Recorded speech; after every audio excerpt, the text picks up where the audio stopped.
Tina, what are you doing to appreciate yourself as a social worker for Social Worker Awareness Month? Whoa, that is a great question. What am I doing to appreciate? Um, well, I bought myself this t-shirt. Here we go again. My t-shirt. I actually bought this t-shirt in different colors and different sizes for my team that I work with, my colleagues for social work month. But just trying to be a little more kind, more aware. I'm starting to feel a little more burnt out again, and I'm feeling that. And I know. so, after our last episode, we talked about burnout, and it was good to do because then I really focused on how am I feeling, checking in with myself. So I'm trying to take the breaks that I need and just check in. I'm trying to work out more. I'm eating healthier, so doing a lot. Yeah, thanks Practicing for what you asking. preach. That's I'm trying. Well, I agree. I think already just some of the topics that we've talked about has brought another layer of awareness to my own life. And I know you and I have talked about different topics that we want to talk about in the show, and one that we thought would be a good one for today was talking about the difference between toxic relationships and healthy relationships. Now, I think I can speak confidently for both of us that that is no longer necessarily a relevant thing in our life anymore, thank goodness, but at times it's definitely, been a topic that we've struggled with too. So, what do you think? Shall we talk about it? Oh, I think we could talk about this for days. I mean, I've had my share of toxic relationships. I probably have been the part of the formula that was the toxic relationship. And, thank goodness I worked with you because I can confidently say I don't do that anymore. I'm not a part of that anymore. I'm really using boundaries to not even go there again. And I think it's just such a great topic to talk about because we really establish our normals and our relationship dynamics growing up and what we are exposed to. So for some of us, we might not even know what a toxic relationship is. Maybe we never had modeling of a healthy relationship. So I think that's a great place for us to start, is really to just give like a simple definition of what a toxic relationship is. And a definition that I like that's really simplified is that a toxic relationship is a relationship that has love, but it does not have trust and or respect. Which is so interesting, right? How can you have love without those? Well, I think I like that definition because I have had relationships in the past where I thought it was black and white. Like, oh, there is no love here if there isn't respect. But you can have both. And I think that's what makes it so confusing and so hard to get out of in those Mhm. relationships, that they're not all bad, Mhm. but the bad is bad. So bad. So, I think there's a couple of things that we can touch on toxic relationships, and then I think we can bring some of our own experience because definitely, for any of the therapists and coaches listening, I think that there is a truth we can only bring our clients as far as we've taken ourselves. Okay, so let's talk about a couple characteristics of toxic relationships, and then you and I can tell our horror stories that got, that got us here if anybody's interested in it. Um, but one thing to realize about toxic relationships is that they don't start out toxic. I think a lot of us can like be hard on ourselves. Like, how did I not see this? People who are toxic or are challenged relationally they don't really show you all their cards up front. That's a great point because I hear a lot of times, and for me too, how did I let it get this far? How did I tolerate this for so long? And yeah, had they shown those true colors, I probably wouldn't have. And, red flags can be really confusing when those particular behaviors, again, were normalized in our relationships growing up. Also, one characteristic of toxic relationships is, love bombing, or someone going in with a lot of intensity in the beginning. And if anybody has neglect in their storyline, love bombing, intensity, going really fast, it feels amazing. It's almost like you've been starving and somebody finally gave you a meal. Like, most of us aren't going to turn that down, but we don't realize that those are actually red flags at the pace of the relationship and the intensity that somebody shows up with. I've been there. It does Um, feel good, but man, it's it is a red flag. And I think differentiating between red flag and yellow flag, right? So red flag, that's steer clear, right? Or yellow flag meaning, hey, I'm gonna keep that in mind. I'm gonna put that in the back of my mind. And it doesn't mean you have to end things, but let's just pay attention to that. Yeah, and it goes back to, I'm gonna go back to an episode where we talked about boundaries. And I like to define what trust means when I teach people boundaries, and trust means data over time. So going back, if you haven't watched the boundary episodes, I would, but going back to the categories that we were talking about in that episode, it's a really great idea to keep people you're dating or getting to know in that shared interest category for a lengthy period of time. Because I have a lot of clients that will come to me and they'll say, I met the one, it's so amazing. Like, we're so compatible and we have the same trauma. And I mean, it just feels like this deep connection. And I'll say, oh, okay, cool. Did you see him activated yet? Right? Because guess what? You don't know anybody and you don't know compatibility until you've seen them activated. And I think we've all been there. We're like, usually like that level of activation doesn't come out until like 6 months or later in a relationship with someone. Well, don't they say you should date for a couple of years before really get serious? I saw something on social media today, actually, that makes me think of what you just said, right? So before you marry someone, go sit in traffic with them for 2 hours, at least 2 hours, or play golf with them. That'll Yeah. really bring out some. Or go home for the holidays. Your family. Right. But I mean, that's where you really get to see, are our nervous systems compatible? Is the way people react and respond compatible with my needs, with my nervous systems? So something that I teach my clients around vetting, because that's what we're talking about, right? Like, it is actually a really good idea to vet people you're dating for a year. Now, I know that's not always realistic for everybody. But if you have been previously in toxic relationships and unhealthy relationships, it is a really kind choice to you to give yourself a year to kind of feel it out. But one red flag of toxic relationships is the speed and intensity in which the relationship starts. So I always tell my clients, like, hey, you can drive 120 miles an hour down the freeway. You totally can. There are signs on the side of the road. If you're going 120, they're there. You're just going too fast to read them, right? That's a great way to put it. So when in doubt, pump your brakes, slow down. I know it's hard, especially if you're getting into a relationship. It feels really good in the beginning. Slowing down never hurt anybody, especially when we're vetting people. Mhm. So, here's a question. So what does that vetting look like? Or how do you pump the brakes?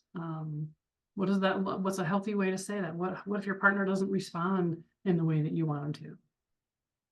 Well, then it's probably not the aligned partner for you, because if slowing down is taking care of yourself and you can't take care of yourself in the container of that dating relationship, ultimately it's probably not going to work. But I do think, one, clear communication. Like, someone needs to know the pace that you want to go. So like saying, hey, I really like you. I like getting to know you. However, I really would like to take this slow and focus on getting to know you over a period of time. And then that person can consent. If they're looking for something different in their dating relationship, then they can say no. And then guess what? You probably just dodged a relational bullet. Mm-hmm. The other is that, heading in really fast into a relationship is more of an anxious response, which means that you probably have that pattern in your relationships. This is probably not just a one off. So, a great statement to follow is just do it different. Mm. If you would normally sleep with them right away, move in with them right away, integrate your life, spend every waking moment together, try not doing it that way. That's a brilliant. Brilliant. Simple yet brilliant. Yeah. So when in doubt, just do it, even if it's slightly different. Like, oh my gosh, I would normally text him the whole entire day because we're like so, in the intrigue of this relationship. Go put your phone in the other room. Go prioritize work or something that's a little bit less harmful. It doesn't mean that you have to be like super rigid in your approach. But my guess is that anybody who's stuck around to listen to this relationship has been burned in these type of relationships before or is currently in one. So it's a really good idea just to practice a little bit more discernment and intention going forward. So let's talk about some of the common traits and behaviors in toxic relationships. So I said intensity, that's definitely one. And again, that's a hard one because sometimes intensity feels really good. Possessiveness, manipulation, which that one's a really hard one, because sometimes we're not even aware that we are being manipulative or someone is showing up in a manipulative way. But I think manipulation, a pretty easy definition of that is that someone is altering their behavior to control an outcome. So control is really the driving force energetically behind manipulation. And one way that you might know you're being manipulated is if you're agreeing to things that are not that authentic yes that we've brought up in a few different episodes. There's that authentic yes again. Yeah, can't go wrong with that. Isolation, any relationship that isolates you from the things that you love, the people that you love, the positive supports that you have in your life. A dynamic that has a lot of sabotage where someone is either self-sabotaging or sabotaging the health of the relationship. Inconsistency, disrespect, a lot of guilting in the relationship, which would be again in that lane of manipulation, volatility. And I think that one really great way to know if there's a lot of volatility in your relationship is if you have a lot of high highs and low lows, or you feel like you're on some sort of emotional roller coaster in the relationship. Mm-hmm.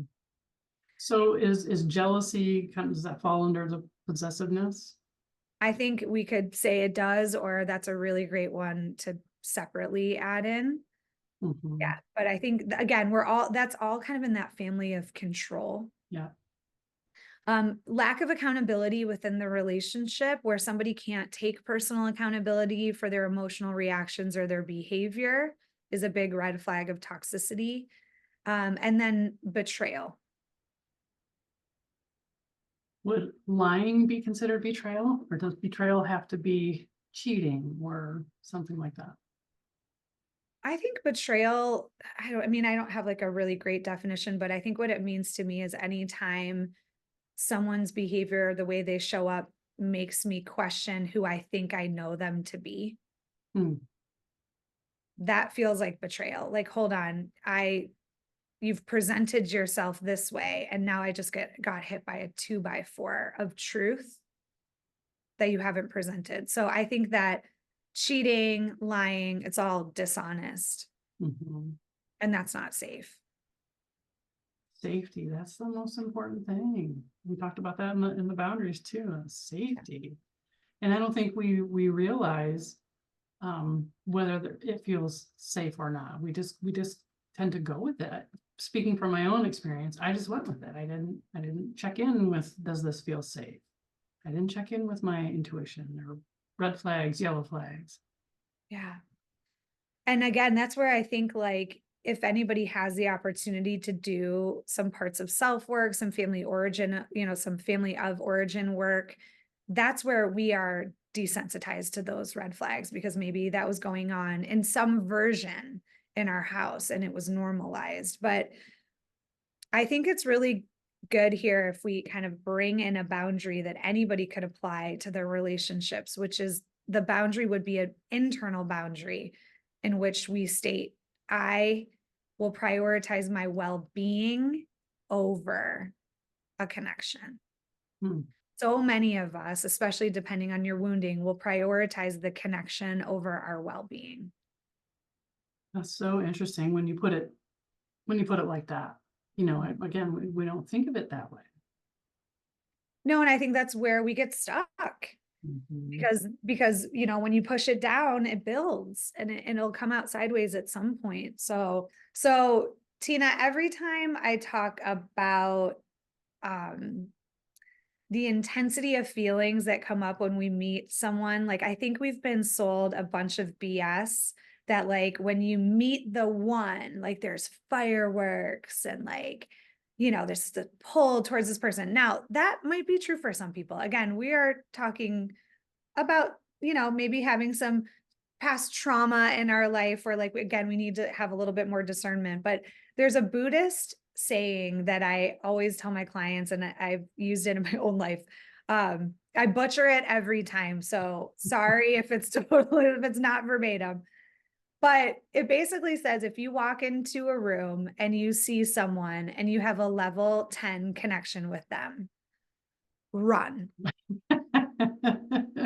And I love it, because I feel like, because of movies and fairy tales, we're like, oh my gosh, that means that's it. We need to pursue this person. But what the Buddha is saying is that if you have that level of connection, you probably are identifying that there's an unhealed wound in you that would be played out with that person. Oh, that's so fascinating. Right. So I remember hearing this a long time ago, and I was thinking in my head, well, then what kind of connection, like, would you pursue? And my therapist at the time said, well, like a 6, 7, on that scale. And I was like, oh my God, that sounds so boring. Now I have a completely different take on that. But I do think that, that's something, like, we've talked in quite a few episodes about how your nervous system doesn't lie to you, and listen to your nervous system, especially when vetting a partner. But that thing that feels good, just like some of those red flags we just talked about in toxic relationships, they, like, long term, don't feel good. They turn on you pretty quickly. Mhm. And then I think that any relationship that requires you to abandon yourself is going to end up being a toxic relationship. It's so interesting to think back of, the times that I did meet someone and I had that 10 connection. Those were probably my most toxic relationships. Yeah. So proof is in the pudding. Yep, I agree. So let's talk about, I know you wanted to tell us a little story about your experience with vetting a partner. After, I think I'm going to jump ahead a little bit, but after having a series of toxic relationships. Oh, I mean, I was the queen of toxic relationships. I did the same thing you just described, right? I would have this like physical attraction, like this, oh my gosh, I've got to be around this person. And those tended to be the most toxic relationships. But it wasn't until I started doing the work, healing and getting to know myself and having boundaries, that I started to shift. And when so yes, my relationships, for the most part, were a pattern of toxicity, a level of toxicity. Most of them had some toxicity in it, whether it was me or them. So sometimes if I felt secure in the relationship, that felt uncomfortable, and I had to create some movement or excitement or drama or something, because that was familiar for me. That was, as uncomfortable as it was comfortable, it was familiar. Mm. So I had to do the work to get to know myself. So after I did the work with you, Robin, I think you remember we did the dating profile. And I was not gonna repeat this again. You kept saying, do it differently, do it differently. And I still have that little voice in my head. So I started dating. This was after I moved to California. I started dating. And my now wife, we had gone on some dates and, we met on Match. And you and I worked on this, right? I had a list of questions that I was, being intentional about. And so, I asked those questions and we giggle about it now because I was intense. I was not going to repeat that again. And so when you ask her about it, it was like, she calls it an interrogation. Like I had a spotlight on her. It was an interrogation, but damn it, I was not going to repeat the same thing again. Well, So, good thing she passed the test, I'll tell you that. well, I she actually, kind of backed up a little bit and was like, you're a little intense. And then once I was like, oh, I think I might be. So we joke about, take the pressure off this little, pressure cooker that I had going on. And then it was like, then it was real, then it was authentic. And then we could kind of vibe. And here we are today. We're married now, almost 5 years. Wow. It Well, works. yeah, I remember that story and I remember that afterwards, like I now teach it where I'll be like, so watch your energy when you're asking people questions on dates because you don't want to pull your clipboard out and interrogate them. Because I remember her saying, like, you might as well have taken a clipboard out.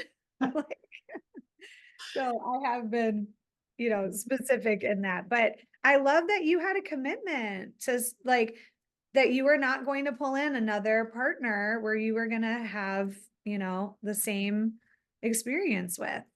Well, and luckily I had a partner that could communicate with me like, hey, you're coming on a little strong. Because a lot of people would just bail, right? She gave me some feedback and I was healthy enough to take that in and go, okay, let's back off a little bit. But the old me would have been like, what do you mean? And that would have been drama. Yeah. Look, I mean, it worked, right? Like you have a healthy, loving relationship with trust and respect. Mhm. That's amazing. So, one, I know we're talking a lot about romantic relationships, but toxic relationships do not just exist in romantic relationships. They can be at work, they can be in your family, with friends. So you can apply this topic to any relationship where there's toxicity. One other thing that I wanted to mention is that we're not talking about abusive relationships in this episode. I know that not all toxic relationships are abusive, but all abusive relationships are toxic.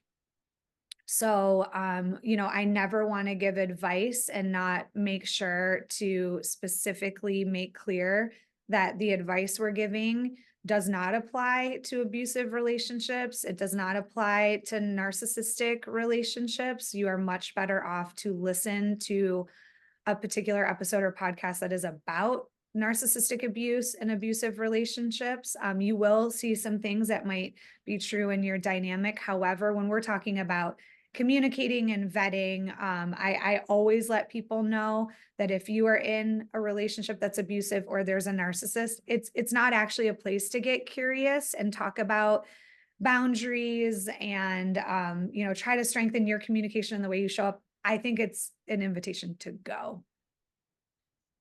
Yes, and I think that's so important to remember because how Yeah. many times do we find ourselves before you know it, now we're in this full-blown relationship with a narcissist and they don't change. That dynamic does not change. So you're not going to change them, they're not going to change. It's best to find somebody who might be more compatible. That's right. And I think that the reason why, we say narcissists don't change is because in order to change your behavior, you have to be accountable to it. And if someone is unwilling to be accountable to their behavior, which is a very strong trait of narcissistic people, then there is no ability to change. So that's something that I've lived through in my life. And man, I wish I had a podcast or an episode of that time that predates this type of technology. I I wasn't aware. I didn't have that backing. And so I kept showing back up to it, trying to make it healthier. And a great analogy is to think of like if you're in a room with the door closed and there's a vent and there is toxic air pouring out of that vent, even if it's just slightly, it doesn't matter how healthy you are, how much you've read, how many tools you have on board. If you're breathing in toxic air, you're going to get sick. Hmm. And to bring it back to our boundary episodes and where we talked about those different categories of boundaries, the no contact category is reserved for people that are emotionally and or physically unsafe. And I believe anybody who is abusive, anyone who is a narcissist, and or if there's a lot of toxicity in the relationship or the way they show up, it is better suited for someone to go in that no contact category. Absolutely. And I think it would be unfair if I didn't acknowledge that getting out of these relationships are extremely difficult. So to just say like, hey, put them in no contact and stop talking to them. It wouldn't be fair for me to just give that advice. I think maybe some of the hardest things to leave, even though logically it makes so much sense to go. And the way that I describe it, and maybe Tina, we talked about this before, is that emotional pain scale. So if you think about that, when we go to the ER, there's that physical pain scale that's got the little faces on it and they can tell how much pain you're in. We don't have that for emotions. But if you think about that, a level 10 on an emotional pain scale is like emotional death.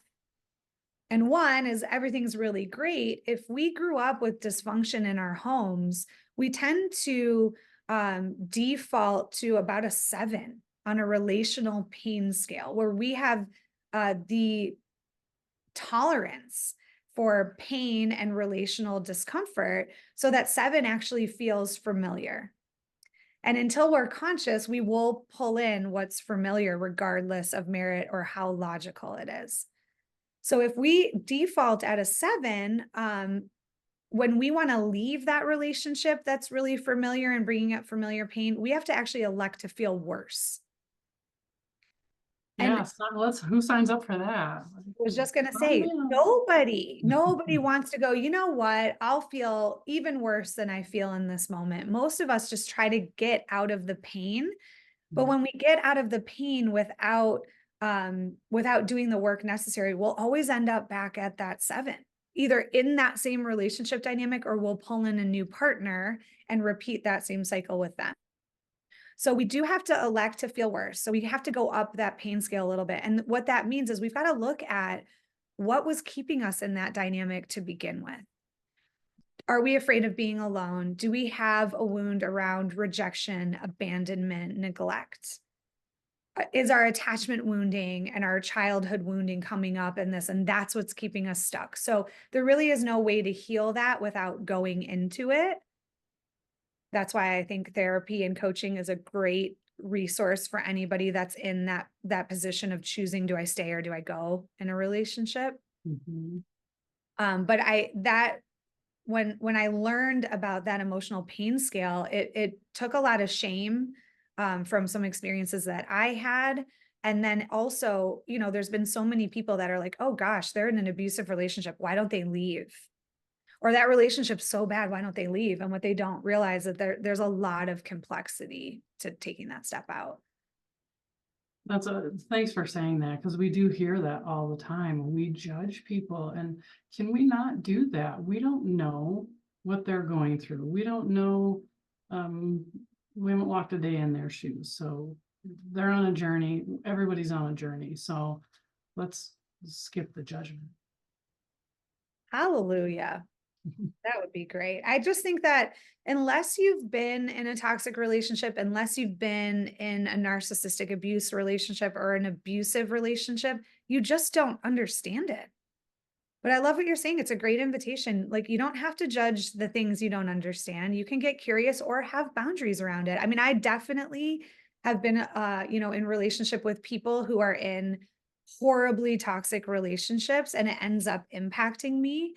I don't need to shame them. I don't need to try to force my opinion about the relationship on them. I just need to have my own internal boundaries while that person is engaging in that relationship. Mhm. Yeah. And Okay. we all know somebody who's been in that relationship, or that we've hung out with people in a toxic relationship. Yeah, have our boundaries. Well, I know you were looking up statistics and there wasn't one that really landed for this, but I do think probably most people at least have one experience in their life where they chose a partner and the relationship ended up being toxic. Mhm. Well, and it to your point earlier, it happens slowly, right? Oh, they might tell a little fib here and there, and oh, not a big deal. And then they kind of gaslight you, right? So that's not what happened. You're overreacting. And then you start to wonder, like, is there something wrong with me? Am I interpreting that incorrectly? And so we start to doubt ourselves. And then that's kind of how we end up, for me, that's how I've ended up in those unhealthy relationships. I started to question my own kind of sanity. Yeah, I think, over a course of time, you'll lose your self-esteem, your trust in yourself, your ability to trust your own discernment or even your own reality. Like you were saying, like gaslighting is such a prevalent issue with toxic relationships. And it's something that I teach people around red flags. Like I strongly believe that confusion is one of the biggest red flags in relationships. Mhm. But so many of us are so used to feeling confused, even though maybe we hate that feeling more than anything. Mhm. That And we, when I would go to therapy and when I worked with you, that's the one thing that I would always come to the session asking. yeah. I'd tell those stories, the scenario, and go, am I crazy? Am I overreacting? And they would always say, no, you have a right to be mad that this person lied to you or cheated on you or whatever the case was. And that's why I think we need support when we're in these dynamics. And like we were just saying, it's hard to find the right support because if someone is shaming you or judging you, that's not the right support. But there's a lot of resources out there. I know that when I had a really toxic relationship, I was 21 years old, and I I went into therapy, I don't know, shortly after that, and I remember just going in every single session going, "Well, why does he do this? Well, why is he doing these things and saying this? And why is he treating me like this?" Like, I mean, that would be that's what I would spend all of the time talking about. And Mhm. I didn't realize, and unfortunately at that time I didn't have the support to say, "Girl, don't even like get off of his side of the street. Look at the facts here. He is treating you like this. And if you have to, this is why I have a very set standard in my own life. If I have to chase you down to apologize, to account for your behavior, to treat me like I deserve to be treated, I need to get the F out." Well, but that's a good point, right? If you have to keep asking, why is this person treating me this way? Why is this person doing? No, we don't have to answer that. Why am I staying? Why am I tolerating it? What has me stuck here? Mhm. Yeah, because getting curious with that behavior is a stop sign. It's not a yellow light to get curious and investigate. Right.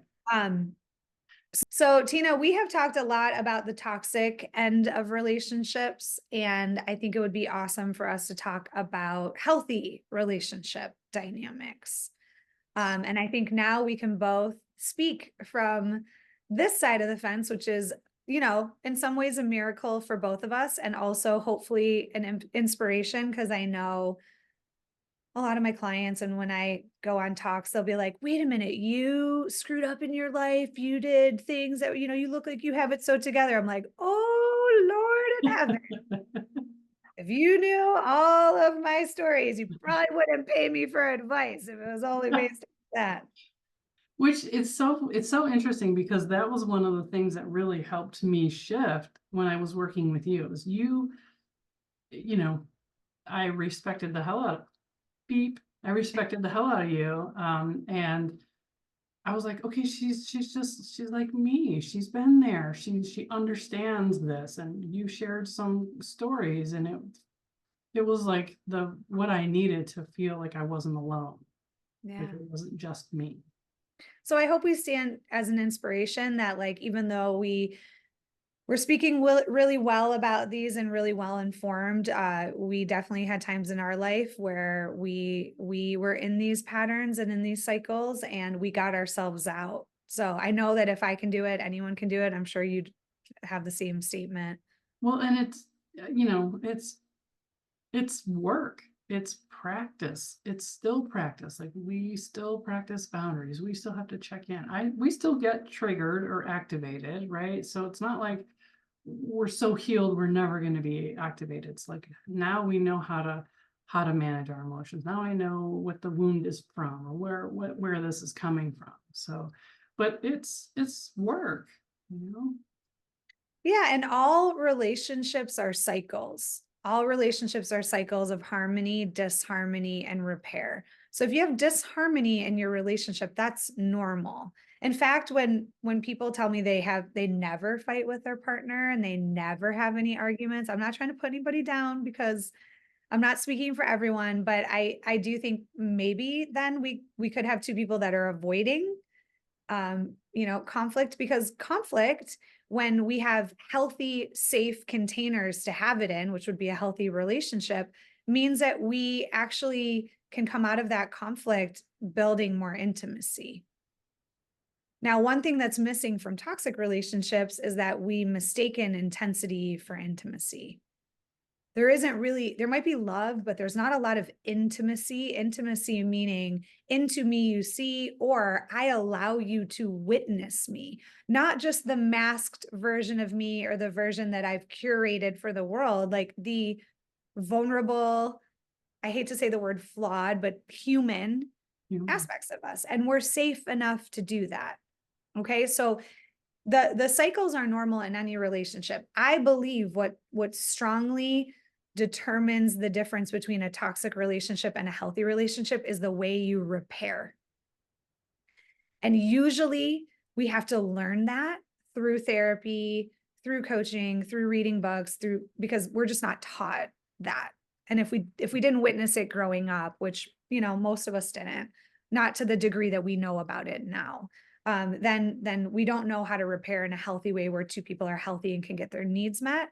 So let's talk about the healthy traits of a relationship.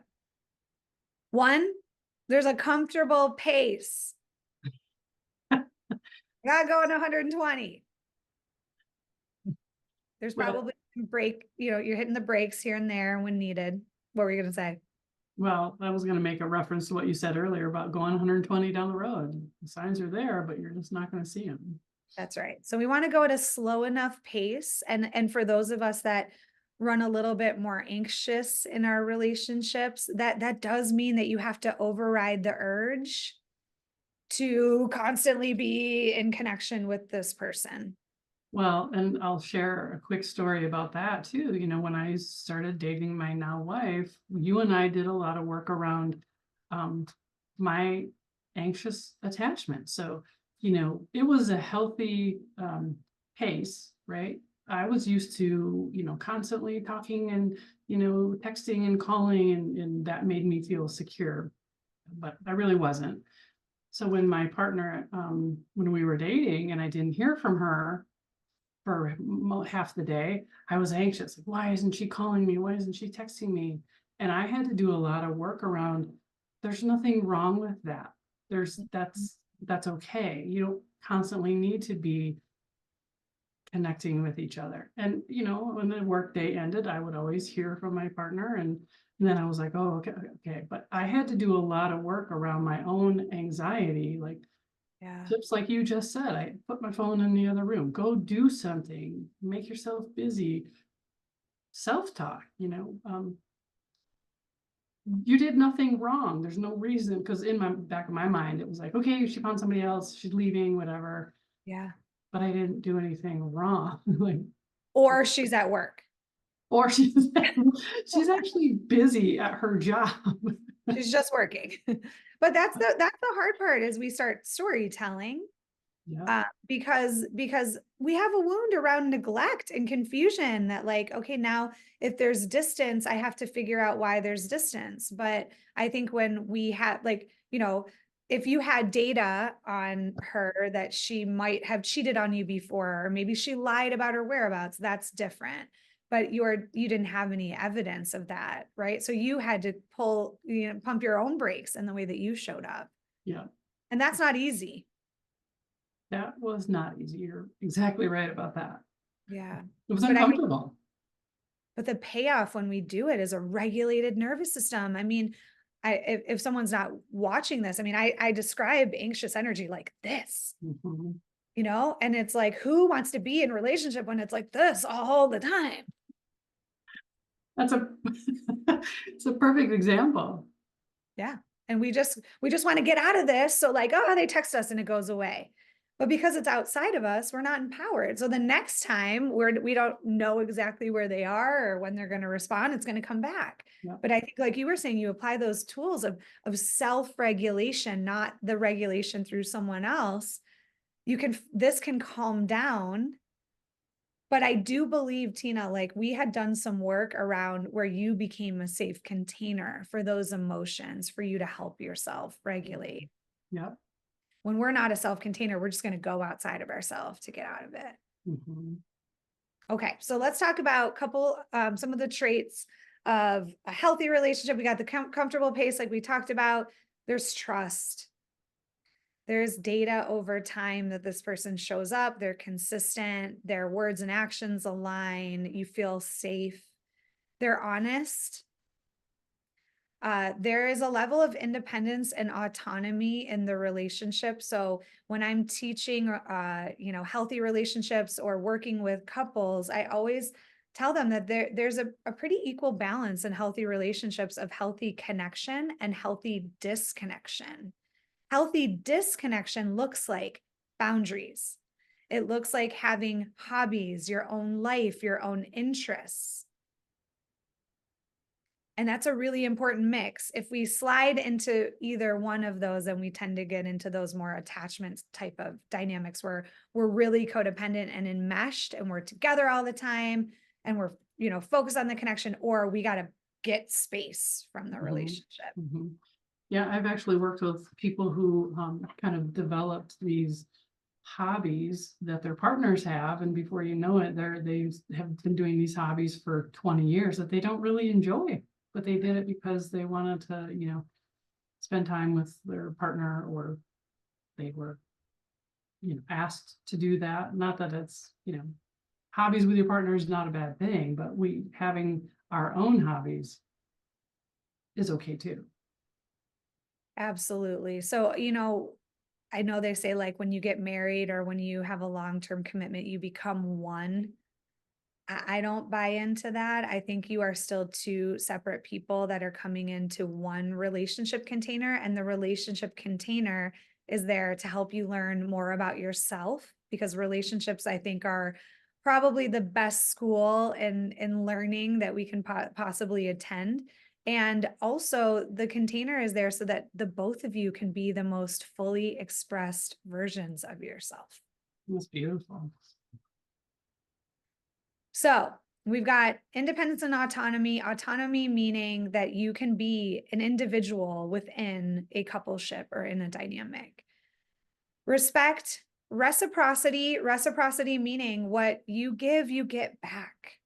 Now, it doesn't necessarily mean tit for tat exact because there's a lot of compromise in relationships, but generally speaking, what you're giving, you're receiving as well, so that we're eliminating those one-way relationships that are very common in toxic relationships. There's kindness in the dynamic, and not just when it's easy. Like I think it's sometimes hard to exercise compassion and empathy and kindness for our partners, because we're all bringing wounding to the table, and sometimes we project that wounding on our partner. Like you can't be weak. My parents didn't take care of me. I need someone that's going to be strong. And it's like, but they're a human. And we all have moments of vulnerability and moments of learning. And so kindness, accountability, So that means you're accountable, words and actions align, you're accountable for your actions. I also always add in emotional accountability, which means that you are accountable to the emotions you bring to the dynamic or your emotional responses. So I can confidently say now, sometimes I can say, oh, that's mine, Yeah. like out loud. Or I'm really sorry, that was mine. That had nothing to do with you. Mhm. And I think that's a good point too, because we react to other people's reactions. We tell ourselves a story that their reaction had something to do with us. And if we can take in that most of the time it's not, right? You might be in the room but something within us that we're reacting to. So it really may not have anything to do with us that somebody might be reacting. I agree. I think again, like that concept of everybody's a mirror to us, it doesn't mean somebody's behavior might not be inappropriate or impacting us, but it usually, if you can look at yourself and account, and especially like everybody's bringing energy to a relationship dynamic. So I know even for myself, when I reflected back on a toxic relationship I was in, at that time, I was like, he did this and he did this. And then one day I went, well, what did I do? And then I went, "Oh my god, I stayed and I kept showing up for it." And I know that's kind of touchy because some people are like, "Well, don't shame the victim." However, though, like when I was reflecting back on it, I had choice. I could see through the lens of choice when I wasn't in survival and I was able to say, "God, I don't I don't want to show up to something like that." Mhm. So let's talk about what do you do when you're in a toxic relationship?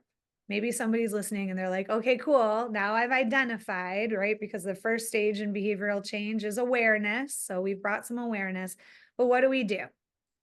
So, a couple things that came to mind were boundaries. And if you're like, wait a minute, don't know how to have that, go back and listen to the 3 episodes we did on boundaries. Um, See if you can access some support around learning boundaries, but you absolutely deserve to take care of yourself in any relationship. You want to own your own limitations and what I call your emotional allergies.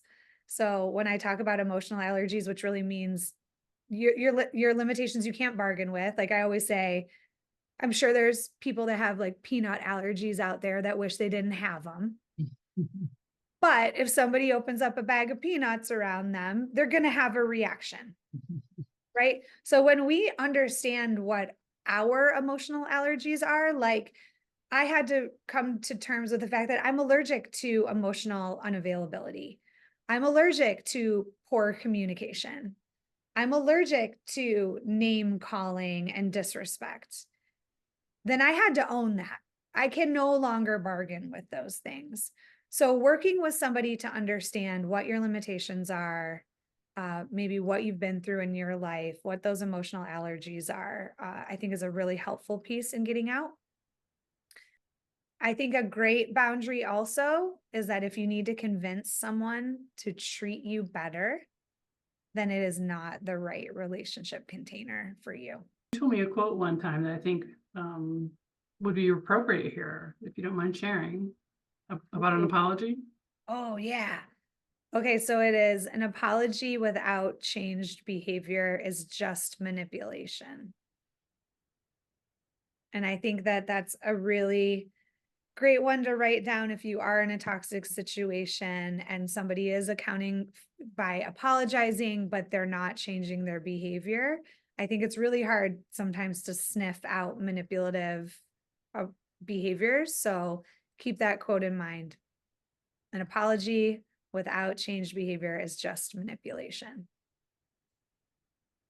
Thanks for the reminder, Tina. So we hope that this episode was helpful. Again, you can always like and comment if there's anything more that you'd like us to talk about or take a deeper dive. We're happy to do that. Um, we always love to offer resources. So a couple of resources that I found. There was a website that just listed out about 20 signs of a toxic relationship. I mean, we have a little bit of a time limit here, so we couldn't go that in depth, and it is www.choosingtherapy.com. So you can look on there. They have a whole section just on toxic relationships. And then there's a resource that I love sending my clients to that are, deciding whether to stay or leave a relationship or vetting out whether a relationship is toxic. And it is natashaadamo.com. She has a blog that has amazing, unapologetic approaches to toxic relationships. I love her stuff. She also has a book, and I don't remember the exact title, but it's about surviving breakups with toxic people. So that might be something to consider.